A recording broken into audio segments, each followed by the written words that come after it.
a dejar el teléfono por la duda. Ahí está.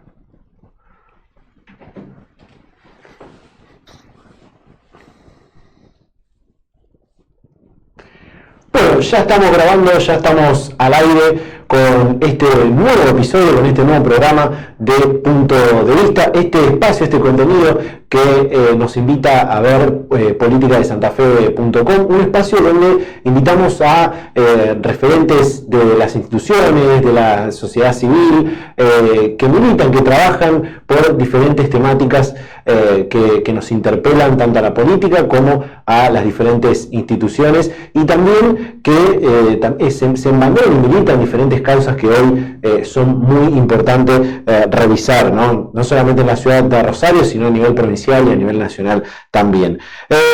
Pasamos de dos programas con gente de la política que hoy está en funciones, en el primero con Joaquín Blanco, diputado provincial, y luego con Claudia Giacone, subsecretaria de la región centro del gobierno provincial. Y hoy recibimos a una persona que estuvo participando políticamente en las últimas elecciones, pero que también es referente de un movimiento nacional grande y que abarca a, podríamos decir, uno de los motores del país. Eduardo Maradona, referente de Monapi. Eduardo, ¿qué tal? ¿Cómo te va? Gracias por estar acá. Hola Facundo, ¿cómo te va? No, gracias por la invitación. Hablemos un poquito de eso que digo del paso por la política, ¿no? ¿Cómo fue ese desembarco, candidato a gobernador, un gran acompañamiento de una referente de la política nacional como es Elisa Carrió? ¿Cómo fue toda esa experiencia? Bueno, un poco las pymes nos quejamos siempre de lo que nos pasa. En un momento determinado, hablando con una persona que era de Brasil, la verdad que no sabía que era funcionario, y quejándonos, como hacemos normalmente las pymes en Argentina, me preguntó quién nos defendía a nosotros. Claro. Y yo le dije, mirá, la verdad que no le entendí la pregunta. Y me dice, ¿pero quién nos defiende a ustedes? ¿A dónde? ¿En el gobierno? Nadie, le digo yo. La verdad que nadie. Entonces me dice, bueno, se van a seguir protestando toda la vida. Y dice, nosotros en Brasil el 30% de los legisladores somos empresarios y defendemos los proyectos desde adentro. Estamos 4 años o 8 años, si no puede ir a la primera línea, para la segunda o la tercera. Pero bueno, la verdad que me sorprendió, y no es casualidad cómo crece Brasil y cómo crecemos nosotros. Entonces, en función de eso, empecé a tener una relación con Elisa Carrió, como decimos cariñosamente, con el tema de las pymes, y bueno, le dijimos, danos la oportunidad de meter pymes, empresarios pymes adentro del partido en el último lugar. No tenemos plata, pero tenemos algo para contar. Bueno, así fue que se le fue la mano y fui como candidato a gobernador de la provincia en forma testimonial, y la verdad que tenían un proyecto de gobierno muy, pero muy interesante, que me sorprendió, porque realmente era achicar el Estado de verdad. Realmente era un proyecto muy, pero muy bueno, que es lo que necesita en definitiva. Y bueno, a continuación sale lo del presidente Milei, digamos, con la impronta, hay que achicar el Estado, hay que achicar el Estado. Yo digo, bueno, ese mensaje de nación a las provincias, a los municipios, y evidentemente las provincias y los municipios no han entendido ese mensaje, y bueno, los costos políticos los paga el pueblo, porque es fácil subir, ¿no es cierto?, a un puesto, ya sea gobernador o intendente, unidos con 3, 4, 5 partidos, pero después, digamos, todos esos compromisos hay que pagarlos, y los paga el pueblo. Por eso, digamos, en vez de bajar los impuestos, suben los impuestos. Qué interesante esto de un verdadero achicamiento del Estado, porque hoy vemos cómo tanto Milei en el gobierno nacional como también Puyaro de alguna forma aquí en el gobierno provincial tienen esta idea de ir achicando ciertas partes, ¿no?, de un Estado tan grande que muchas veces no llega a todos, ¿no? Son monstruosos y deficitarios de alguna manera. Lo que pasa es que, digamos, una vez que asumió Puyaro, está haciendo cosas buenas, cosas malas, ¿no es cierto? Pero de alguna manera eso lo tenía que hacer desde arranque, porque achicar el Estado ahora para él es muy difícil por los compromisos políticos que tiene, porque no te olvides que subió con los socialistas, con una parte del PRO, con los radicales, que es el del partido. Y después de darle un lugar. Y después un lugarcito a cada uno. Claro. Entonces empiezan a inventar un montón de puestos y cuando habla de achicar el Estado, es achicar el Estado. Vos tenés que achicar de 13 ministerios a 8 ministerios, eso te genera entre un 20 y 25% de ahorro, y vos con eso sí podés empezar a bajar, por ejemplo, medio punto de ingreso bruto por año, sí, que eso lo necesitan todas las pymes, y medio punto es un montón para nosotros. Podés sacar, o sea, bajar patentamiento, el estampillado, sellado, todas esas cosas que no sé si recaudan mucha plata, pero sí son tremendos trámites burocráticos para una empresa. Es tremendo que vos tengas que pasar por todo eso, que a su vez, en algunos casos, cuando vos necesitas, tiene un costo muy elevado con respecto a un trámite que estás haciendo, o a un contrato o algo por el estilo. Entonces, la verdad es que no es necesario ese tipo de cosas, pero para eso necesitas checar el Estado. Claro, claro. Recién decía esto de Monapi, que sos uno de los referentes de Monapi en Rosario, en la provincia y también a nivel nacional. ¿Qué registros tienen de la situación de las pymes hoy en una situación muy, muy compleja? Hay datos alarmantes de Monapi, de la UIA, que ahora vamos a estar repasando, pero ¿cuál es la situación actual de las pymes de Rosario y de la región, ¿no? Bueno, las pymes en general han caído, bueno, como datos reales tenés, en el primer semestre del año cerraron 10.000 pymes y quedaron 170.000 puestos de trabajo que se perdieron, que claro, eso es muy difícil recuperarlo. El segundo semestre está pintando de la misma manera. Pero bueno, el problema es que tenemos un presidente que, digamos, yo siempre digo lo mismo, ¿no? Independientemente que sabe mucho de macroeconomía, pero él se cree que arreglando la micro se ordena sola. Y yo creo que es un error, porque claro, la micro es el motor de la Argentina. Entonces, si vos no tenés un proyecto o un plan de acción sobre las micro, es muy difícil que se activen. Claro, claro. Y a veces, hablando sencillamente, decir que dejen de subsidiar tantos planes y que esa plata la pasen a las pymes, y que las pymes sí te van a generar empleo de calidad.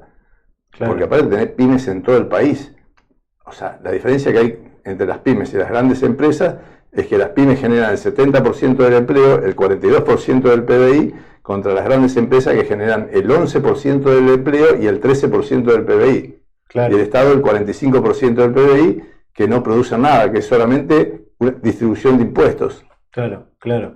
Pero igual digo, con este modelo que trae Milei y que intentó generar esto que vemos que es una desaceleración de la inflación, como se dice, y también más o menos mantener un dólar relativamente estable, digo, tampoco para las pymes hay que revisar también estos parámetros, este modelo que se está teniendo hasta el momento. Bueno, vos imagínate que nosotros tuvimos una caída hasta de un 50% en general, todas las pymes. Claro.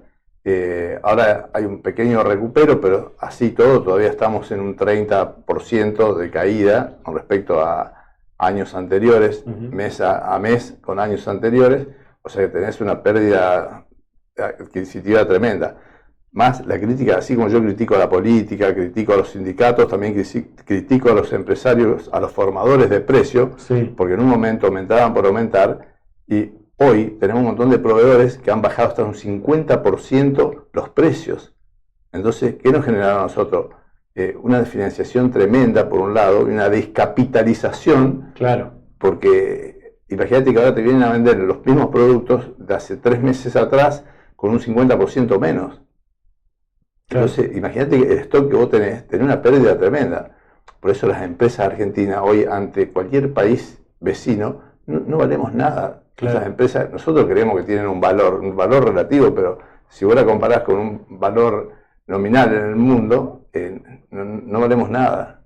Bueno, y en un modelo que pretende esto del libre mercado y la libre competencia, digo, para la industria nacional o para las pymes nacionales es altamente preocupante eso un poco, ¿no? No, sí, bueno, seguro hay una gran preocupación que esto se active. Queremos que al gobierno le vaya bien, por supuesto, porque si le va mal al gobierno nos va mal a todos.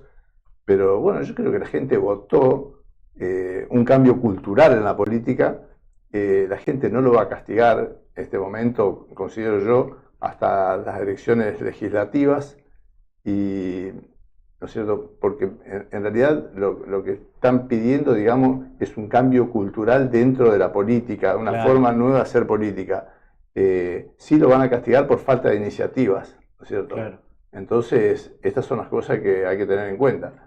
Por ahora, a veces la gente dice, che, yo no entiendo cómo lo bancan con la crisis que hay. Bueno, la gente no pide resultados inmediatos, pero pide iniciativas y pide cambios y un cambio cultural en la política, que es lo que se necesita. Los resultados están a la vista. Venimos de 4 décadas de fracaso. Claro. Digo, y ahí cómo se intenta construir posibilidades, opciones para disputar ese poder, ¿no? Porque esto que decías antes, en Brasil era el 30% era el dato, el 30% de los legisladores defienden o representan a los industriales, a las pequeñas y medianas empresas, pero digo, acá en Argentina, ¿cómo se piensan en generar opciones para disputar ese poder desde lo legislativo, desde lo ejecutivo también en alguna ocasión? ¿Cómo se piensa eso? Es una cuestión de conciencia. Generalmente el empresario pyme está tan agobiado por los problemas que tiene que cuando vos le propones algo de esto, te dicen, no, ni loco, yo no me meto. Aparte la política en Argentina está tan mal vista que a mí me pasó. Por ejemplo, yo cuando fui candidato, mi familia se enojó conmigo de una manera tremenda, porque me decían, arruinaste la familia. Claro. ¿Viste? Imagínate, y yo no entendía nada. Está tan mal vista la política que es una lástima. Sí. Bueno, otra de las cosas que yo digo, nosotros presentamos un proyecto, o hicimos un proyecto de una reforma laboral impositiva, que hoy felizmente se está tratando a través de la diputada Mónica del Frade, que lo presentó, se está tratando en la Comisión PYME de la Cámara de Diputados, de la cual fui a exponer y a defender ese proyecto y hacerle algunas modificaciones. Y bueno, imagínate que salió una parte, ¿no es cierto?, de la reforma laboral en la ley base que no alcanza para generar mayor producción y mayor puestos de trabajo de calidad. Claro. ¿No es cierto? Entonces nosotros estamos esperando, pero fue un puntapié inicial para esta reforma laboral que hace décadas que se viene hablando y que era mala palabra. No, de eso no se habla, de eso no se habla. Bueno, ahora felizmente se está firme en este camino y el problema grave que tenemos ahora, que esta parte, que es la parte importante, que apuntamos a mayor producción y mayor generación de empleo de calidad, ¿no es cierto?, es la parte donde pasa por la parte legislativa, Cámara de Diputados, senadores, y se toman todo el tiempo del mundo. Claro. Entonces, eso es lo que la gente, votó de mi ley. Estas cosas, estas necesidades, hay que votarlas ya. No pueden estar negociando y un año dando vuelta para votar una reforma laboral, donde estamos pidiendo a gritos que la reforma laboral tiene que ver no solamente con la cantidad aportante. Vos tenés 6,5 millones de gente que está en blanco, ¿no es cierto? Sí. Y tenés 8 millones de asalariados en el mercado laboral negro. El proyecto nuestro es pasar esos 8 millones al mercado laboral blanco, ¿no es cierto?, para que tengan derecho a la salud, a la educación y a la justicia, que hoy no la tienen. Entonces, vos no desfinanciás ni una caja. Lo que pasa es que nosotros pedimos en eso que bajen las cargas laborales del 55% al 17,4%. Claro. Y que después, en 4 años, ¿no es cierto?, vaya bajando del 55 al 25 y que suba del 17,4 al 25, para que el costo laboral en Argentina sea de un 25%, no de un 55%. Claro. Porque ese 55, ¿qué hace? Te genera, cada 2 personas te genera un nuevo puesto de trabajo, que hoy no lo tenés. Claro. Entonces, estas son las cosas que nosotros proponemos. Ahora, el Congreso no se puede tomar todo el tiempo del mundo para votar esto, que son necesidades que tenés ya. Y que a su vez, esos 8 millones de asalariados en negro, que lo queremos pasar al blanco, son los que te van a aportar para mejorar la jubilación, que es otro de los problemas graves que tenemos. Claro. O sea, todo esto, va de la mano, pero bueno, yo digo, para mí es muy fácil. Ahora yo digo, la política no entiende esto, no entiende la necesidad del pueblo. Entonces, yo lo que digo que algún día, Argentina tiene un potencial enorme que no se funde nunca, pero de 750.000 pymes que había, hoy estamos 520.000 pymes, o sea, cada vez menos. Entonces, alguien en algún momento tiene que despertar o tiene que cambiar la mentalidad de la gente, a pesar de que, bueno, hay por lo menos un cambio cultural lento que lleva a que esto vaya cambiando. Claro. Me interesa mucho ese dato o el tema del laboral, pero el dato del empleo. y sobre todo el empleo no registrado, que es esto que decía. Yo tenía acá el dato de que había un 30-40% de empleo no registrado. Y preguntarte, porque está esta idea que ese 30-40% de empleo no registrado está sobre todo en las pymes, ¿no? ¿Cómo es esto? Exactamente. Lo que pasa es que vos te das cuenta que en la medida que la situación se va agravando, empezás a ver un montón de negocios chicos en las cuadras, que tenés 2 kioscos, 2 verdulerías, tenés 3 mini market, ¿viste? Entonces, ¿qué hace? Es la desesperación de la gente, que lamentablemente lo que le queda porque lo echaron o porque cobró una indemnización o lo que sea, en la desesperación que necesita vivir, se pone un negocito y se termina fundiendo. ¿Por qué? Porque no hay consumo. ¿Entendés? Porque si hubiera consumo, seguramente todos tendrían éxito en su desarrollo. Pero si vos no tenés consumo, solamente con hoy una pyme con 5 o 6 empleados, solamente con renovar el alquiler del local, termina cerrando, pero no le dan los costos. Claro. Decías esto de la ley Bases, ¿no? Que tiene ahí una reforma laboral un poco encubierta, un poco no, porque hay mucha gente que por ahí no sabe que todos los cambios que hubo a nivel laboral. Pero digo, para repasar algunos de los temas, está esto que decís de los trabajadores independientes que pueden tener a su cargo 3 o 4 o 5 colaboradores también independientes, el tema de las indemnizaciones, la quita de multas por el trabajo no registrado. Digo, son cosas que, bueno, el periodo de prueba que charlábamos antes en off, digo, son cosas que en parte la gente que da empleo no las pidió, pero que ahora las tiene que ejecutar, ¿no? Claro, bueno, seguro que las pymes, que son las generadoras de empleo, que generan riqueza, como digo yo, son las que realmente necesitan estos cambios, que uno los viene pidiendo a grito, porque lo que había era casi inviable.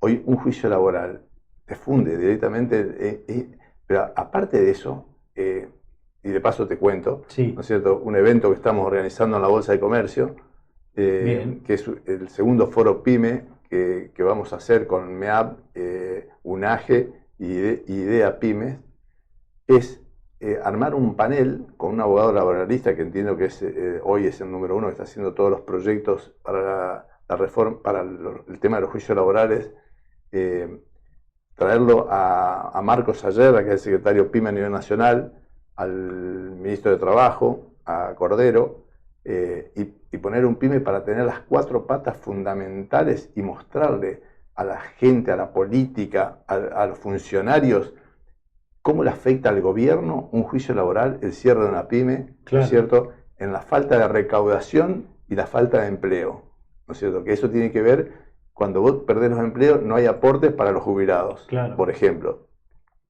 ¿Cómo le afecta a una pyme? Desde la desfinanciación de la empresa hasta el poner en riesgo el resto de los compañeros. Porque un juicio laboral, ¿no es cierto?, con las multas, la doble indemnización, la doble tasa y todo, un juicio de 5 millones de pesos se va a 18, 30 millones de pesos como si nada. Entonces, son cosas inviables de pagar. O sea, no hay forma de que una pyme pueda pagar esos montos. Entonces, bueno, todas estas cosas son las que necesitamos que cambie, porque necesitamos agilizar el sistema laboral en la Argentina, modernizarlo, que hace años que se viene pidiendo a gritos esto, pero lo que pasa es que antes era mala palabra. Y tiene que ver con el poder que le dieron los expresidentes que tuvimos, desde Macri hacia atrás, ¿no es cierto?, que para ser presidente de la nación se tenía que sentar con un sindicalista para ver si le levantaban o le bajaban el pulgar. Era una locura. Entonces yo creo que Milei hasta ahora es el único que no se sentó con los sindicatos para que le levanten o le bajen el pulgar, salvo que esté equivocado. Sí, bueno, es algo que quizás no vamos a saber todavía. Quiero abrir 2 temas que tienen que ver con esto último que decías. Fondo de cese laboral, me interesa ver tu visión sobre eso, y también el tema sindicatos. Recién mencionabas a la gente de MEAB, que hay dentro de esto, de esta reforma laboral, una arista de limitar el tema huelgas, el tema bloqueos a fábricas o a pequeñas, medianas industrias de algún tipo de sindicato. ¿Cómo ves estas 2 cosas? El tema del MEAB, a pesar de que salió en la ley base la penalización, Sí. ¿no es cierto?, con respecto a los bloqueos, y que aparte en la ley está clara, nada más que no se aplicaba nunca, pero le están haciendo peor la guerra a los sindicatos, a través de métodos diferentes, como asambleas y otras cosas más. Claro. O sea, que se agravó en forma encubierta. Bien. Que, bueno, evidentemente los sindicatos siguen dando batalla y ellos que dicen que defienden a los trabajadores, bueno, son los responsables directos de que la Argentina esté como esté y que, digamos, la gente no quiera tomar un empleado, digamos, porque no están dadas las condiciones. Y por eso un poco a veces hablo del SPR, que es el stock de proyectos reprimidos que tienen todas las empresas en Argentina, porque no están dadas las condiciones. Por eso Claro. no se toma un empleado nuevo. ¿Por qué? Porque tienen terror. No se pone una línea nueva de producción porque no están dadas las condiciones, no tenemos financiamiento. Y tampoco se abre una sucursal nueva porque no querés tomar gente, porque decir, cada persona de tomo terminó con un juicio laboral. O sea, tengo más posibilidad de fundirme que de crecer. Claro. O de generar más puestos de trabajo. Bueno, eso con respecto al MEAP. Y lo otro que me preguntaste era... El Fondo de Cese Laboral. El Fondo de Cese Laboral. Nosotros presentamos un proyecto. Lo que pasa es que Milei en su momento le pareció que era muy bueno lo de la construcción, ¿no es cierto? Sí, el sistema WOCRA. El sistema WOCRA. Pero lo que pasa es que para nosotros, para el comercio no va, porque nosotros no tenemos renovación de gente permanentemente. Sí. Entonces a nosotros nos cuesta mucho capacitar a una persona, prepararla. O sea, no la podemos echar de un día para el otro, al contrario. Claro. Yo tengo, por ejemplo, en este momento 3 personas que se me jubilaron, ¿no es cierto? Claro. Y me pidieron para seguir trabajando. Y imagínate, yo dije, ¿vos estás bien de salud, de ánimo? Sí, bueno, seguí trabajando. Claro. Y la verdad que son puestos que si esa persona cobrara bien una jubilación, yo incorporaría 3 personas más. Pero estoy dando la posibilidad a la misma persona de trabajar con nosotros, porque si no se caga de hambre. Claro. Con la jubilación que cobra. Entonces, bueno, al revés de lo que escuché hoy, por ejemplo, que hay jueces que pidieron la jubilación hace un montón de tiempo, que están cobrando hasta 8 o 9 millones de pesos de jubilación y siguen trabajando. Claro. ¿Me entendés? Entonces, ese es otro tema. Claro. Eso es abuso. Y porque no creo que no haya un montón de profesionales que puedan reemplazar a un juez. Digamos, Claro. porque para eso tienen que rendir y todo ese tipo de cosas. Bueno. Y con respecto al Fondo de Cese Laboral, nosotros presentamos un proyecto con respecto a esto que no puede superar el 6%, ¿no es cierto? ¿Por qué? Porque dimos un ejemplo, que es una masa de plata infernal que se aportaría para un fondo que cuando vos despedís a una persona por algún motivo, que no tenga que ir a juicio o esperar un montón de tiempo para cobrar, que Claro. cobre en 48 horas que esté cobrando el fondo de desempleo. Digamos. Entonces, estas son las cosas, digamos, que de repente, de un 8% que cobra la construcción, ¿no es cierto?, que tienen contrato por 24 o 36 meses como máximo, no tienen problema porque dentro de la ley de contrato de trabajo, de lo que es la construcción, vos los despedís y después los volvés a tomar para otra obra. En el caso nuestro, si nosotros los despedimos, generalmente te computan los años anteriores, entonces, digamos, seguir teniendo una relación permanente. Claro, claro. Y a su vez, ya te vuelvo a repetir, qué sé yo, en 10 años, 15 años, por ahí echás uno, viste, por algún motivo en especial, o porque te estaba yendo mal en ese momento, pero no tenés grandes despidos.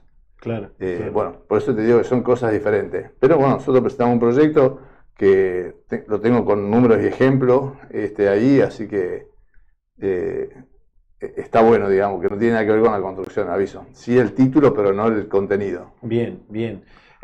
Digo, hay un montón de proyectos, hay un montón de iniciativas para incentivar el empleo y buscar robustecer también a las pymes para que no solamente las que están puedan no desaparecer, sino que también generar un contexto para que crezcan nuevas y nazcan nuevas pymes.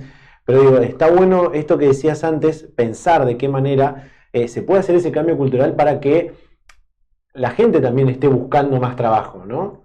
Bueno, es que justamente, digamos, un poco a la medida que haya una nueva proyección con respecto a generar pymes, está bueno porque la gente, digamos, empieza a ver otras oportunidades, otras posibilidades. Hoy la juventud, digamos, no es como antes, que vos entrabas a trabajar en un lugar y te jubilabas en ese lugar. Claro. Hoy hay un montón de expectativas nuevas, ha crecido mucho la tecnología en sí, y bueno, justamente la juventud se prepara para otras cosas. O mientras está trabajando en un determinado lugar, está haciendo un curso de capacitación para otra cosa, o está siguiendo una carrera universitaria. Entonces, cuando se recibe, de luego quiere trabajar de lo que estudió o de lo que le gusta. Bueno, o sea, ha cambiado el paradigma del trabajo en el mundo. Entonces, bueno, estas son las cosas las consecuencias, digamos, del modernismo, que me parece que es muy importante. Claro. Parte de ese cambio cultural que decías antes. Quiero introducir un tema que seguramente nos va a llevar un tiempo poder desglosarlo y ver tu visión sobre esto, que es uno de una de las grandes discusiones que hubo cuando estuvimos ahí todos esos meses con el tema de ley bases, que tiene que ver con, primero, el blanqueo, una nueva ley de blanqueo que trajo la ley bases, y después el RIGI, ¿no? El famoso régimen de incentivo a las grandes inversiones, que para muchos industriales, muchos pymes estuvo buenísimo, pero muchos otros lo ven como, bueno, pero ¿y a nosotros cuándo nos toca, ¿no? ¿Cómo lo ven ustedes a esto? El tema del blanqueo es un tema que es una cuestión de credibilidad y que tenga, digamos, cierta constancia en el tiempo, porque después te cambian las leyes de nuevo. Claro. Viste, como este es un país que hace años que no tenemos política de Estado ni seguridad jurídica, entonces cada uno que entra te cambia todo y arrancamos de nuevo, nunca toman ni lo bueno del otro gobierno, nada. Y con respecto al RIGI, es un tema que lo hacen muchos países. A mí me parece que es muy importante en la medida que traigan inversiones de afuera, ¿no es cierto?, que las utilicen en Argentina.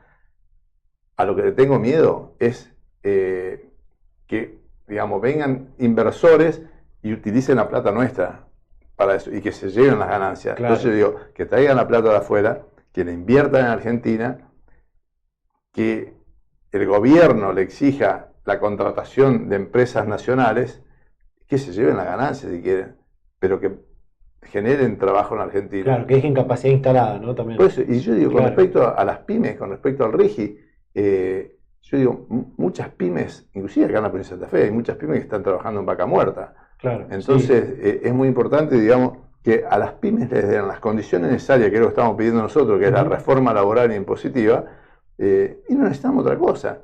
Y después que nos dejen competir, pero que nos den las condiciones. Hoy no tenemos las condiciones, no tenemos financiamiento.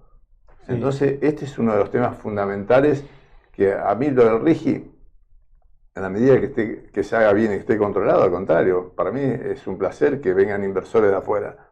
Bien, bien. Se habla, o se está hablando en las últimas horas, en las últimas semanas, de un proyecto de ley de mini RIGI o ley PYME para algunos, que fue presentado en parte por la UIA y también por otras organizaciones de pymes, que sería como un régimen de incentivo, pero en este caso para las pymes, ¿no? Con esto que vos decís, seguridad jurídica, incentivos, y también un marco también laboral para que las pymes puedan crecer. ¿Cómo lo ven a esto? ¿Cómo lo están trabajando? Yo te lo resumo con la reforma laboral. Bien.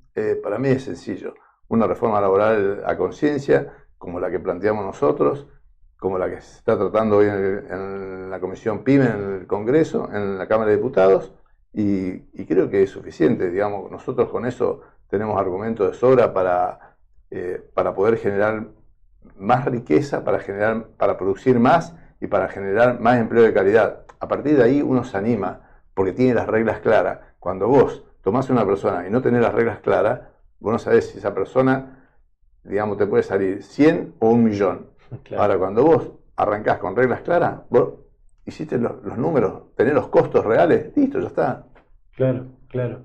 Y ahí, digo, también hay un montón de otras aristas, que un poco lo decías esto al principio, lo de simplificar un poco los tributos o achicar un poco toda esa masa tributaria que tiene que pagar el industrial o que tiene que pagar el pyme.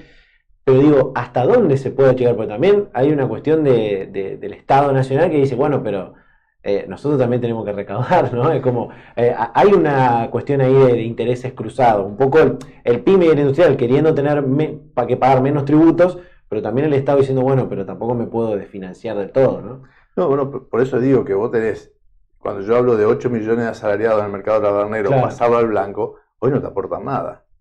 Entonces cuando te Exacto. dicen, vos no podés bajar, no podés pedir de bajar del 55 al 17,4% los aportes para los nuevos trabajadores. Y yo digo que sí, que los puedo pedir, y está clarísimo que no desfinanciamos en una caja, porque al contrario, le vas a engrosar las cajas, ¿no es Claro, cierto? Porque vos estás incorporando 8 millones de asalariados en negro al mercado laboral blanco. claro. Entonces, esa es la parte que yo digo, no sé si no entienden. Mira que se lo expliqué, te digo la verdad, estuve con muchísimos legisladores, estuve con no sé, una cantidad de legisladores impresionantes nacionales, y vos le explicás estas cosas y no entienden. Y es una cosa sencilla, no sé, yo lo veo muy sencillo. Eh, Después, la Comisión de Presupuesto, que la semana que viene tengo una reunión con José Luis Esper, que es el presidente de la Comisión de Presupuesto, para terminar de tratar estos temas, porque después definitivamente él y la Comisión bajarán o subirán el pulgar a esta reforma laboral, que ellos la ven desde el punto de vista de financiación de las cajas. Pero bueno, también el Estado tiene que pensar en algún momento que si no empezamos a achicar el Estado, esto es inviable. Claro. Inviable. Entonces, vos qué hacés, pasó acá con el combustible, con la Municipalidad de Rosario, que pusieron una tasa a los combustibles que a su vez, digamos, es multiplicadora, porque eso se refleja después, no solamente en el que tiene un vehículo, el que paga un boleto de transporte también lo paga. Claro, claro. ¿Entendés? Y lo paga la farmacia, lo paga todo el mundo, porque cuando van a repartir la mercadería, te suben el flete, entonces vos subís la mercadería. Claro. Entonces, estas son las cosas. Lo que tiene que hacer el intendente, que no me parece que es una mala persona, al contrario, tiene que cambiar la forma de hacer política. Claro. No se puede hacer más política. Hace 10 años atrás había 12.000 empleados en la municipalidad. Hoy creo que hay 25 o 26.000 empleados. Entonces, esa es política vieja. Hay que terminar Claro. con esa política. Hay que cambiar la estructura de pensamiento y empezar a hacer otro tipo de política. Si no, no te alcanzan los impuestos. No hay forma de que te alcancen los impuestos. Y le está pasando un poco a la provincia. Hay impuestos que se están aumentando en forma oculta. Hoy aumentó el combustible de nuevo. ¿Cuál es la razón de que aumente el combustible? Cuando dice, no, el combustible tiene que estar a precios internacionales. ¿Por qué? ¿Por qué tiene que estar a precios internacionales? Si nosotros somos productores de combustible, tenemos petróleo, a ver, hagamos nuestros números. Claro. Porque tal vez producir el combustible a nosotros nos cueste el 50% que le cuesta al resto de países que no tienen petróleo. ¿Por qué no tenemos que tener a precios internacionales? ¿Por qué? ¿Que somos el primer mundo? ¿Porque lo ponemos ese precio? No. Entonces, hagamos los números, aprendamos a hacer nuestros costos y en función de eso pongámosle el precio real del combustible. Claro. Bueno, estamos hablando de muchas aristas del Estado Nacional, los estados subnacionales también que juegan su partida, pero me interesó esto que decías de esta forma diferente de hacer política. Todos, creo yo, no sé, seguramente opinarán lo mismo, la gente que llega a los gobiernos o a la representación legislativa, y todos creemos que ninguno tiene malas intenciones, ¿no? Que por ahí hay un desconocimiento, cierto egoísmo también para no escuchar o no dejar participar a personas como Eduardo, como otros tantos que están en diferentes organizaciones e instituciones, y quizás no romper con viejos intereses, que era lo que decías antes. Yo digo que uno de los problemas graves que tienen la mayoría o que le pasa a la política en general, como por ejemplo Adorni, cuando se enamoran de sus propios discursos. Adorni lo que tiene que hacer es informar lo que está haciendo el gobierno, claro, no opinar, como se cree que lo que dice él es único. ¿Verdad? Entonces, estas son las cosas. Y que a Milei no le pase lo que le pasó a Kirchner y que le pasó a Menem, que se terminan enamorando de sus propios discursos y del poder, ¿viste? Y se marean y después, bueno, se terminan convirtiendo en los tipos más corruptos de la Argentina. Nosotros en un momento creíamos que Menem era el tipo más corrupto, después vinieron los Kirchner, viste que lo superaron, y bueno, espero que Milei no siga el mismo camino. Claro. Digo, en esto que vos decís también es lo que hablábamos al principio, de también cómo la gente va viendo la política como mala palabra, ¿no? Al participar, al involucrarse, al querer organizarse en la institución, en el barrio, en la empresa o con diferentes colegas. Lo que pasa es que la mayoría de los políticos salen de la universidad, ¿no es cierto?, militan y pasan a ser políticos, algunos por arrastrado y otros porque han llegado por algún mérito en especial. El problema grave es que los partidos hoy le ponen el 50% de los asesores y el otro 50% lo pone el candidato, que son familiares para que se salven. Claro. Entonces imagínate, ellos no están preparados para armar un proyecto y los que tienen menos, los secretarios que tienen menos todavía. Porque antes había un político, por ejemplo, o la mayoría de los políticos, los secretarios que tenían, eran todos profesionales y, digamos, era mejor hablar con los secretarios que con los mismos legisladores, ¿no es cierto? Pero bueno, hoy todo eso cambió. Entonces, ¿viste? Una de las cosas que me preocupa es a veces la falta de conocimiento que hay. Por eso digo, cuando vos le explicás estas cosas, no te entienden. Claro. No te entienden, realmente. Claro, me pasó exponiendo en la Cámara de Diputados. Un diputado sindicalista, que ya me voy a acordar el nombre, cuando estaba exponiendo, y estaba hablando justamente de achicar los costos laborales, y contando, digamos, los porcentajes que iban para cada sector, me preguntó, ¿y para nosotros cuánto hay? ¿Cuánto hay? ¿Viste? Una cosa, claro. ¿Para nosotros cuánto hay? ¿Viste? Para los sindicatos. Y le dije el porcentaje, y dice, bueno, después lo vamos a discutir. Pero, ¿viste? Entonces vos decís, che, ¿qué estamos defendiendo? ¿El bolsillo de cada uno o estamos defendiendo a la Argentina? Claro, claro. Cierro, voy cerrando a poco, Eduardo, y por supuesto agradecerte el tiempo que te tomaste para venir hasta acá, para participar de Punto de Vista, y en esto justo me tomo eso último que decís de defender la Argentina.